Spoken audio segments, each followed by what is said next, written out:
Iran ও যুক্তরাষ্ট্রের চলমান সংঘাতের পর হরমুজ প্রণালী দিয়ে বাণিজ্যিক জাহাজ চলাচল স্বাভাবিক করতে যুদ্ধ শেষে একটি বিস্তৃত পরিকল্পনা করছে ইউরোপীয় দেশগুলো। ওয়াল স্ট্রিট জার্নালের এক প্রতিবেদনে বলা হয়, যুক্তরাজ্য ও ফ্রান্সের নেতৃত্বে এই পরিকল্পনার মূল লক্ষ্য হচ্ছে যুদ্ধ শেষে একটি আন্তর্জাতিক জোট গঠন করে প্রণালীতে মাইন অপসারণ এবং সামরিক নজরদারি নিশ্চিত করা। তবে এই উদ্যোগের গুরুত্বপূর্ণ দিক হল এতে যুক্তরাষ্ট্রকে অন্তর্ভুক্ত না করার সম্ভাবনা রয়েছে।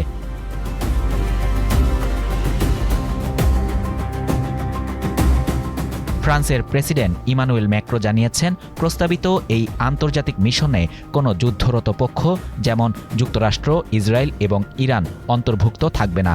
ইউরোপীয় কূটনীতিকদের মতে এই মিশনে অংশ নেয়া জাহাজগুলো মার্কিন কমান্ডের অধীনে পরিচালিত হবে না। এই পরিকল্পনার প্রধান লক্ষ্য হল যুদ্ধ শেষে শিপিং কোম্পানিগুলোর মধ্যে আস্থা ফিরিয়ে আনা এবং নিরাপদ নৌ চলাচল নিশ্চিত করা। যদিও কর্মকর্তারা মনে করছেন সংঘাত শেষ হতে এখনও সময় লাগতে পারে, তবে জার্মানির সম্ভাব্য অংশগ্রহণ এই পরিকল্পনাকে আরও শক্তিশালী করেছে।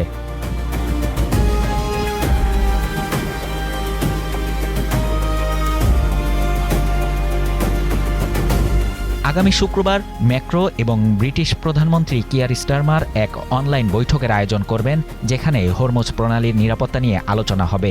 এই বৈঠকে যুক্তরাষ্ট্রকে আমন্ত্রণ জানানো হয়নি, তবে চীন ও ভারতকে আমন্ত্রণ জানানো হয়েছে। ফ্রান্সের পররাষ্ট্রমন্ত্রী জানিয়েছেন, এই মিশন তখনই মোতায়েন করা হবে যখন অঞ্চলে সম্পূর্ণ শান্তি ফিরে আসবে।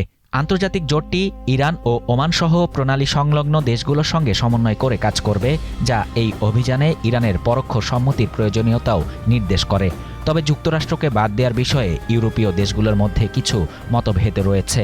ফ্রান্স মনে করছে, মার্কিন উপস্থিতি থাকলে ইরান এই পরিকল্পনা গ্রহণ করবে না। অন্যদিকে ব্রিটিশ কর্মকর্তারা আশঙ্কা করছেন, এতে ডোনাল্ড ট্রাম্প ক্ষুব্ধ হতে পারেন।